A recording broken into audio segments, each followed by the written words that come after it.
Welcome to Spiritual Sessions with your host Leanne. Well, hello and welcome back, friends, to the final installment of the book The Kybalion by the Three Initiates, read by me, your host Leanne Lacey-Byrne, here on Spiritual Sessions.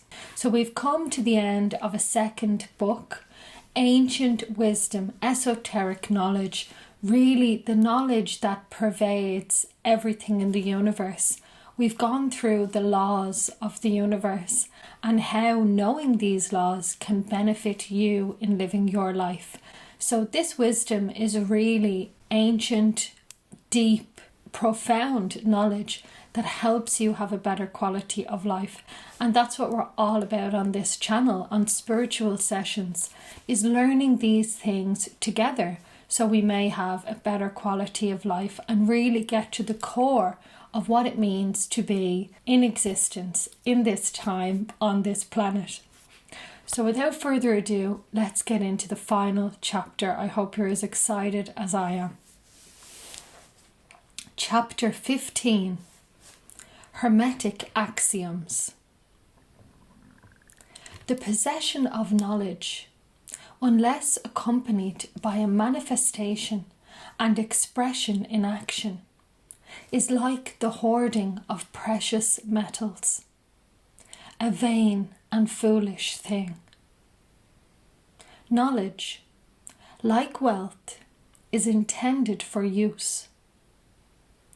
The law of use is universal, and he who violates it suffers by reason of his conflict with natural forces. The Kybalion. The Hermetic teachings, while always having been kept securely locked up in the minds of the fortunate possessors thereof, for reasons which we have already stated, were never intended to be merely stored away and secreted. The law of use is dwelt upon in the teachings, as you may see by reference to the above quotation from the Kybalion, which states it forcibly. Knowledge without use and expression is a vain thing, bringing no good to its possessor or to the race. Beware of mental miserliness, and express into action that which you have learned. Study the axioms and aphorisms, but practice them also. We give below some of the more important Hermetic axioms from the Kybalion, with a few comments added to each. Make these your own, and practice and use them, for they are not really your own until you have used them. To change your mood or mental state, change your vibration. The Kybalion. One may change his mental vibrations by an effort of will in the direction of deliberately fixing the attention upon a more desirable state. Will directs the attention, and attention changes the vibration.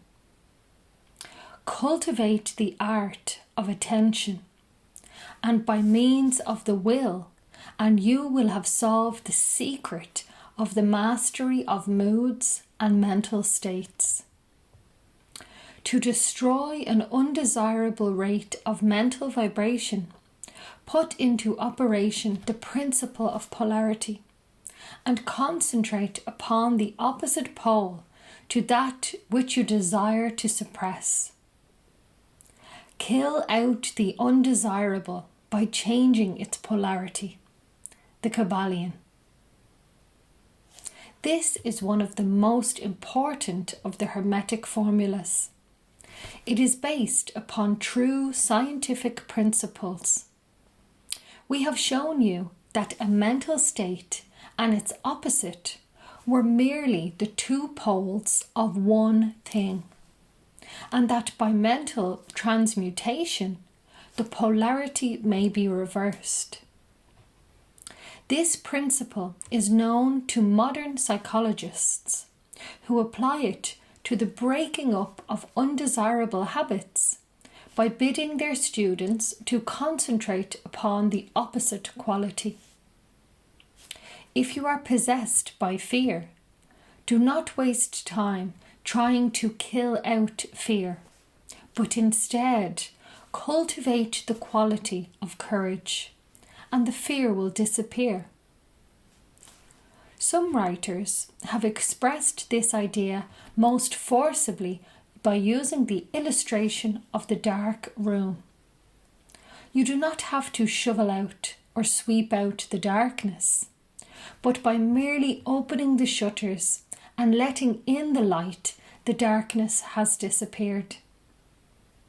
To kill out a negative quality, concentrate upon the positive pole of that same quality, and the vibrations will gradually change from negative to positive, until you will finally become polarized on the positive pole instead of the negative.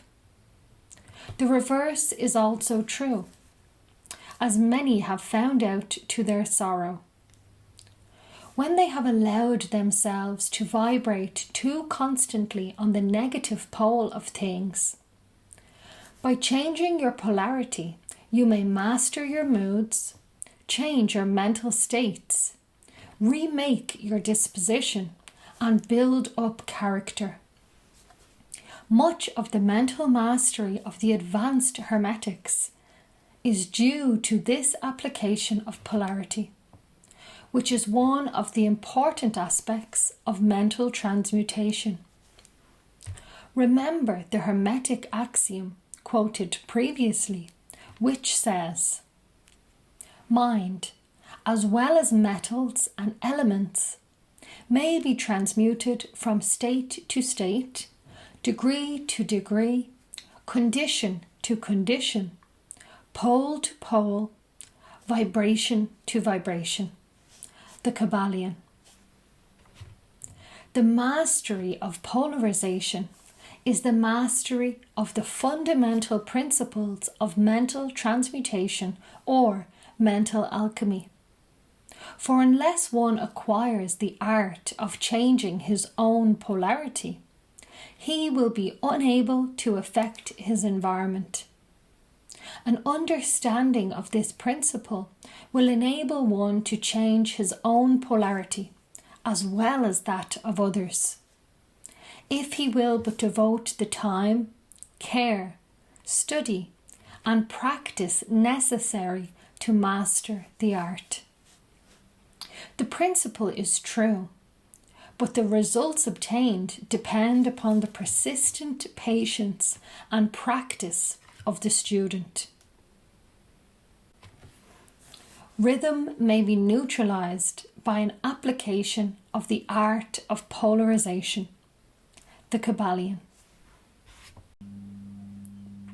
As we have explained in previous chapters, the Hermeticists hold that the principle of rhythm manifests on the mental plane as well as on the physical plane, and that the bewildering succession of moods, feelings, emotions, and other mental states are due to the backward and forward swing of the mental pendulum, which carries us from one extreme of feeling to the other.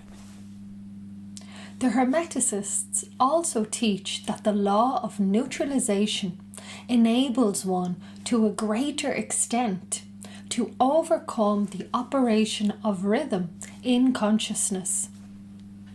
As we have explained, there is a higher plane of consciousness as well as the ordinary lower plane, and the master, by rising mentally to the higher plane, causes the swing of the mental pendulum to manifest on the lower plane, and he, dwelling on his higher plane, escapes the consciousness of the swing backward. This is affected by polarizing on the higher self and thus raising the mental vibrations of the ego above those of the ordinary plane of consciousness. It is akin to rising above a thing and allowing it to pass beneath you. The advanced hermetist polarizes himself at the positive pole of his being, the I am pole, rather than the pole of personality, and by refusing and denying the operation of rhythm, raises himself above its plane of consciousness, and standing firm in his statement of being, he allows the pendulum to swing back on the lower plane without changing his polarity. This is accomplished by all individuals who have attained any degree of self-mastery, whether they understand the law or not. Such persons simply refuse to allow themselves to be swung back by the pendulum of mood and emotion, and by steadfastly affirming the superiority, they remain polarized on the positive side. The master, of course, attains a far greater degree of proficiency because he understands the law which he is overcoming by a higher law, and by the use of his will he attains a degree of poise and mental steadfastness almost impossible of belief on the part of those who allow themselves to be swung backward and forward by the mental pendulum of moods and feelings. Remember always, however, that you do not really destroy the principle of rhythm, for that is indestructible. You simply overcome one law by counterbalancing it with another, and thus maintain an equilibrium. The laws of balance and counterbalance are in operation on the mental as well as on the physical planes, and an understanding of these laws enables one to seem to overthrow laws, whereas he is merely exerting a counterbalance. Nothing escapes the principle of cause and effect, but there are many planes of causation, and one may use the laws of the higher to overcome the laws of the lower, the Kybalion. By an understanding of the practice of polarization, the Hermetists rise to a higher plane of causation and thus counterbalance the laws of the lower planes of causation. By rising above the plane of ordinary causes, they themselves become, in a degree, causes instead of merely being caused. By being able to master their own moods and feelings, and by being able to neutralize rhythm, as we have already previously explained, they are able to escape a great part of the operations of cause and effect on the ordinary plane. The masses of people are carried along, obedient to their environment, the wills and desires of others stronger than themselves, the effects of inherited tendencies, the suggestions of those about them, and other outward causes, which tend to move them about on the chessboard of life like mere pawns. By rising above these influencing causes, the advanced Hermetists seek a higher plane of mental action, and by dominating their moods, emotions, impulses and feelings, they create for themselves new characters, qualities and powers, by which they overcome their ordinary environment, and thus become practically players instead of mere pawns. Such people help to play the game of life understandingly, instead of being moved about this way and that way by stronger influences and powers and wills. They use the principle of cause and effect instead of being used by it. Of course, even the highest are subject to the principle as it manifests on the higher planes. But on the lower planes of activity, they are masters instead of slaves. As the Kybalion says, the wise ones serve on the higher, but rule on the lower. They obey the laws coming from above them, but on their own plane and those below them, they rule and give orders. And yet, in doing so, they form a part of the principle instead of opposing it.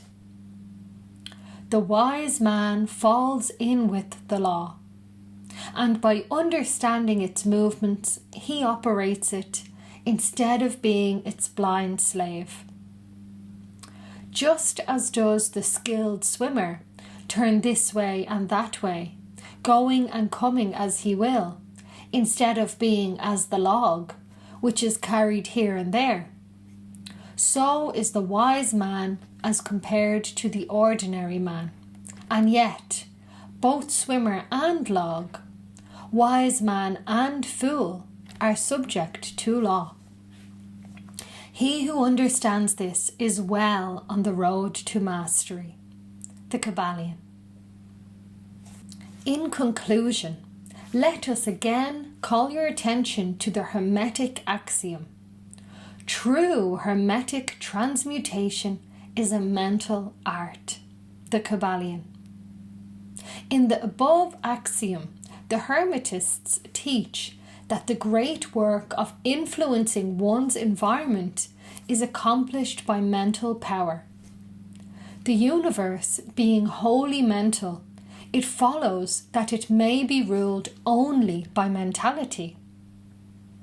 And in this truth is to be found an explanation of all the phenomena and manifestations of the various mental powers which are attracting so much attention and study in these earlier years of the 20th century. Back of and under the teachings of the various cults and schools remains ever constant the principle of the mental substance of the universe.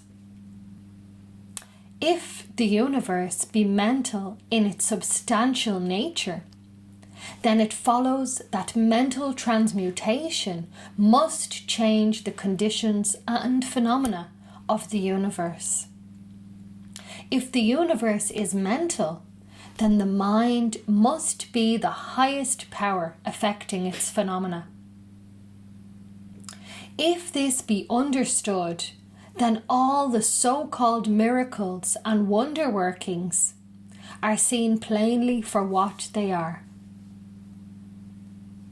The all is mind.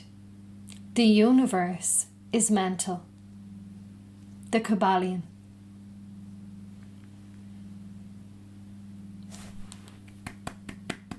Thank you so much for being with me for the final reading from chapter 15 of the Kybalion.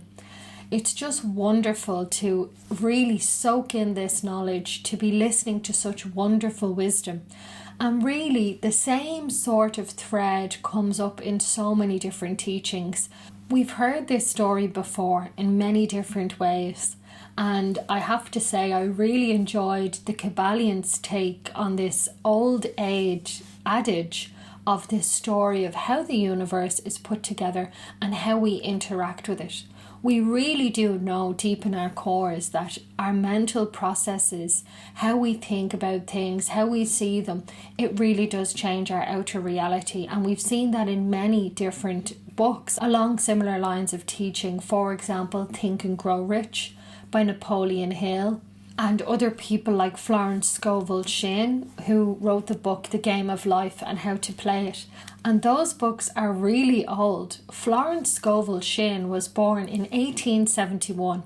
So really, when you're looking at knowledge that's as ancient as this and that we've known for such a long time, I feel like it really does make a lot of valuable contribution to our understanding of it to go back to things like the Emerald Tablets of Thoth, the Kybalion, and other similar books. But really, this information is being rehashed by New Age ways of seeing things, you know, the law of cause and effect. We've heard about that in more recent times, manifestation. It's all really wrapping this up in a different bubble and presenting it to you. But I believe that going back and really reading the beginning, what really started all of these things, the basic books, really helps your understanding and helps you to apply it in your life in a more direct way.